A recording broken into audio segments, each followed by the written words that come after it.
Buenos días, hermanos y hermanas, desde la parroquia San Antonio María Claret de Santo Domingo, República Dominicana. Cuando empezó todo este laberinto y este lío del coronavirus, salió por ahí un cuento que creo que viene bien ahora recordarlo. Dice que estaba un campesino trabajando en su campo y que pasó la peste. Y le saludó el campesino y le dijo a ver dónde iba. Y dice, pues voy a la ciudad, que voy a matar a 500 personas. Y luego, al tiempo, al mes, volvió la peste y pasó por el mismo sitio, y allí estaba el campesino también trabajando. Y le dijo el campesino a la peste, usted es una mentirosa, porque ha dicho que iba a matar a 500 personas y han muerto 5.000. Y le dice la peste, no, yo solamente he matado a 500 personas, el resto los ha matado el miedo. Bueno, pues creo que viene bien recordar esto, porque hoy todo el mundo, perdonen la expresión, pero mucha gente estaba con miedo porque se había dicho que hoy todo aquel que saliese a la calle iba a morir. Y además, todo esto se fue como ampliando con también un vídeo que salió de que venía una tormenta de arena del Sáhara y que iba a traer también estragos. Y mucha gente, por tanto, miedosa para salir a la calle. Hasta más de una persona me ha llamado por teléfono para ver qué era eso, qué sucedía, y que, por supuesto, que tenían miedo de salir a la calle. Y en algunos lugares, pues como en la zona de Jimaní, que el baño está fuera de la casa, como saben ustedes muy bien, pues tenían miedo hasta ir a bañarse. Y esta es un poco la realidad. Y esto es lo que nos puede pasar, lo que puede traernos muchas veces este miedo que no sabemos por qué nos vamos fomentando unos a otros.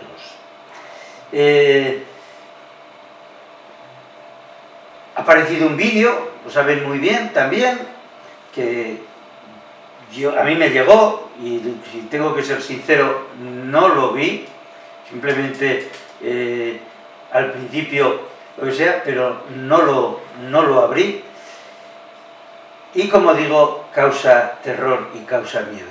Yo voy a intentar, no sé si lo voy a conseguir, pero voy a intentar dar una explicación desde la fe. Se pueden dar muchas explicaciones desde la fe. Se puede recurrir al Antiguo Testamento, se puede recurrir al Nuevo Testamento para dar la explicación. Pero yo quiero intentar dar la explicación desde lo que estamos viviendo, desde este tiempo de Pascua que estamos viviendo. Y nos dice el texto del Evangelio de Juan que cuando Jesús se aparece a sus discípulos, les muestra las manos, y les muestra las manos heridas, las manos abiertas por los clavos en la cruz.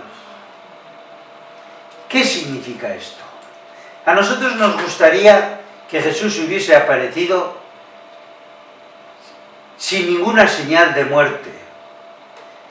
A nosotros nos gustaría que Dios fuese esa imagen del Todopoderoso, que todo lo puede, que me está protegiendo constantemente y que constantemente me hace que no tenga miedo, porque Él tiene una varita mágica que cuando yo le imploro, pone la varita mágica y me soluciona todos los problemas. Que Jesús se aparezca y nos enseñe sus manos heridas significa algo que es mucho más profundo. Significa que Dios está herido, las heridas abiertas de Dios. Significa que Dios no es insensible a los problemas de su pueblo. Significa que Dios sufre cuando está sufriendo la gente. Significa que Dios es ese Padre misericordioso que tiene entrañas de misericordia, que se le remueven las entrañas cuando ve sufrir a sus hijos. Ese Padre, esa Madre que sufre con el sufrimiento de sus hijos.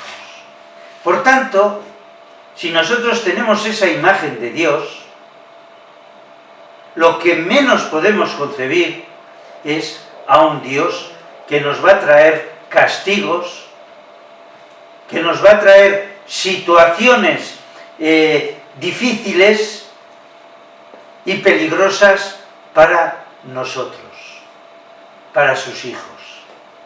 Es inconcebible que el Dios que nos revela Jesús, Jesús de Nazaret, sea un Dios castigador, un Dios que justiciero, un Dios que quiere vengarse de todos los males que le hemos hecho.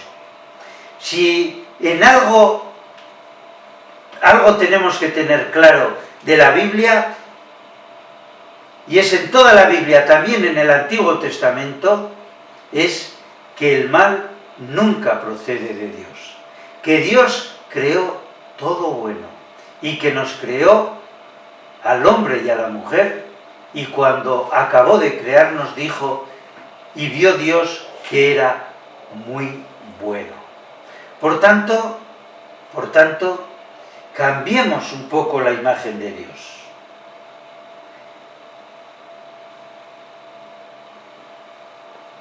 Los judíos celebraban también la Pascua. La Pascua no es una fiesta cristiana originalmente, es una fiesta judía. Y los judíos celebraban la Pascua, porque los judíos habían tenido la experiencia de este Dios libertador, pero de este Dios que no quería que su pueblo estuviese esclavo. Le dice a Moisés, he visto la opresión de mi pueblo y he bajado a liberarlo. Dios no quiere este tipo de sociedad egipcia, esta sociedad en la que hay unos pocos que manejan todo y que los otros tenemos que estar a su servicio, que manejan el poder económico, el poder cultural, que manejan los medios de comunicación social, que manejan todo y luego dan su opinión y como digo, intentan en todo momento darnos falsas informaciones. Dios no quiere eso.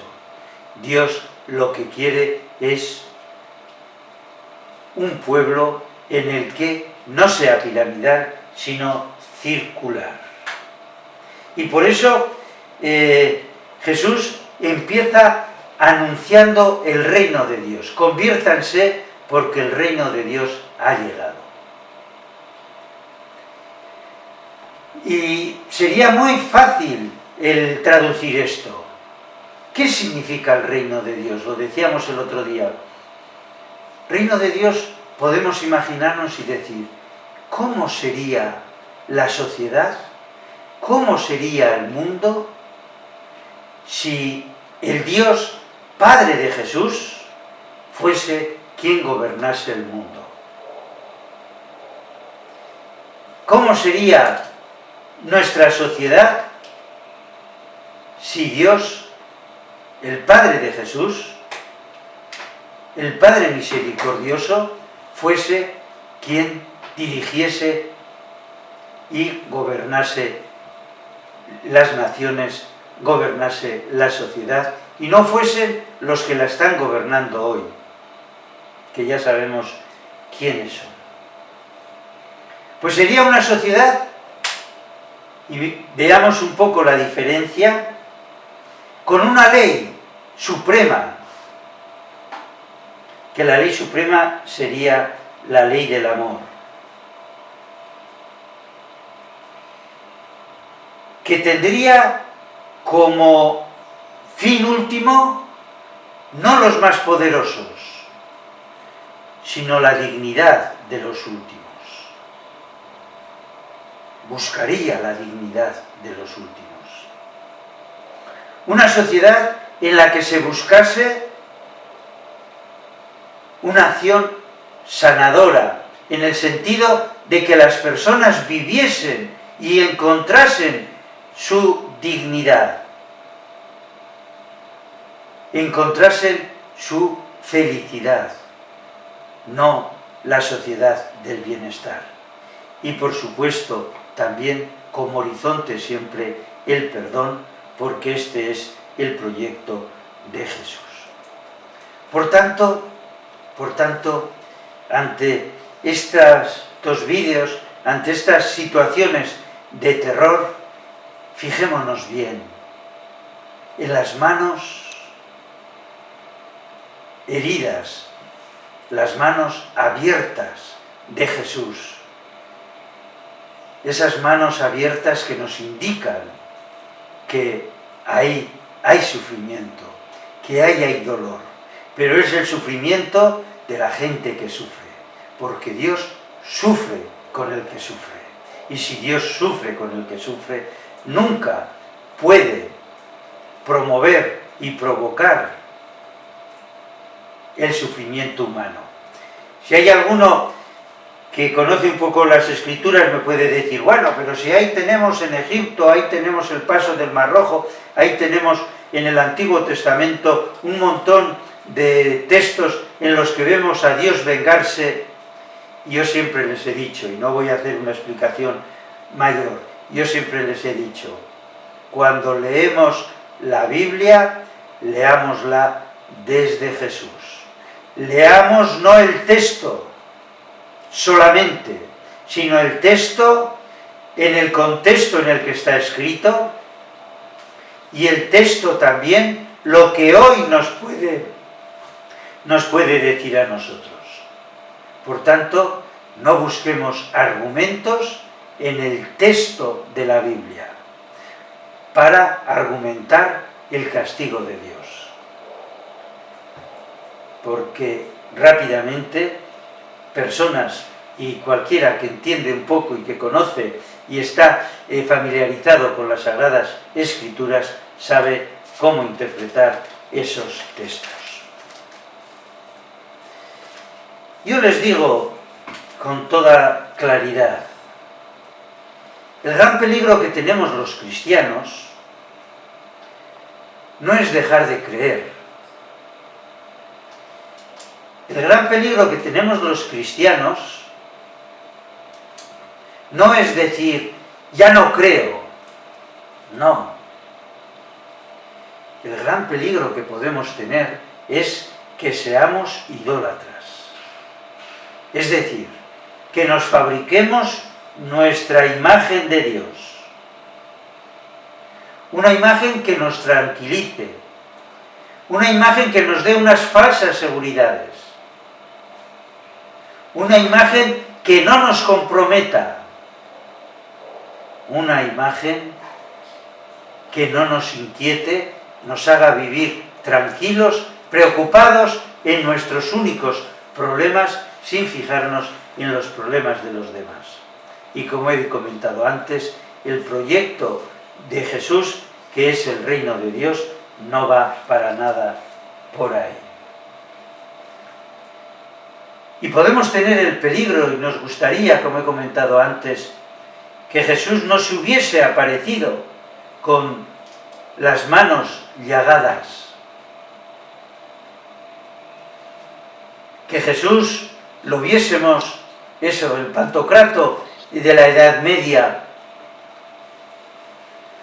pero yo creo que la duda de Tomás no era tanto el pensar que Jesús había resucitado o no había resucitado, sino en quien no creía era en este Jesús que se presentaba con las manos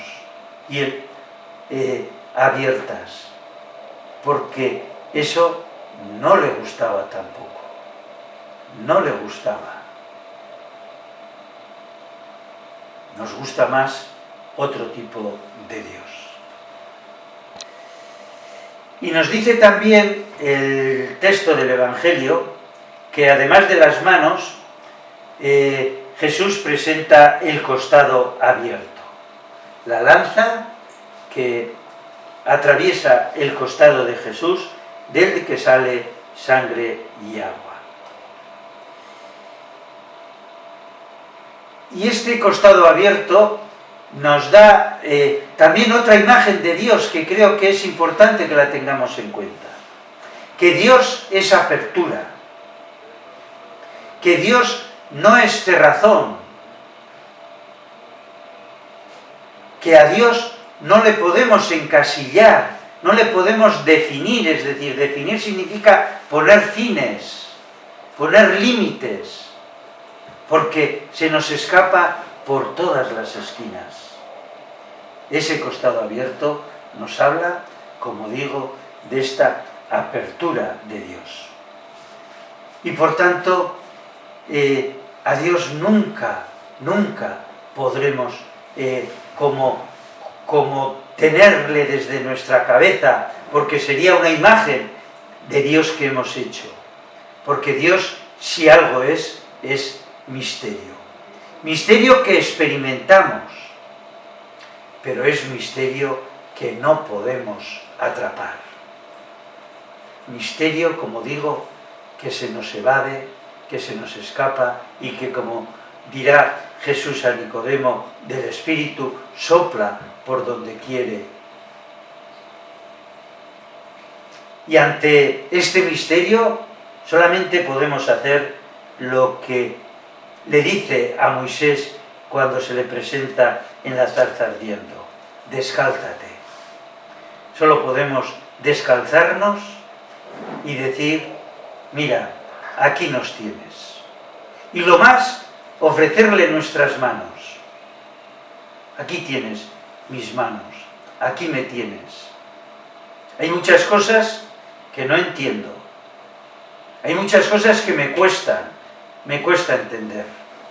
Pero ante tu misterio, yo me descalzo y te digo: haz de mí lo que quieras, sea lo que sea, te doy las gracias. O como dirá María: fiat, hágase como tú lo has dicho. Felices Pascuas, y vivamos, como hemos ido diciendo durante estos días, vivamos con gozo esta experiencia pascual, nunca con miedo. Si algo nos enseñan las lecturas de estos días es que Jesús, si creemos en Él, como a los discípulos, les quita el miedo. El miedo es algo natural, pero la fe nos quita y nos tiene que quitar ese miedo, ese terror.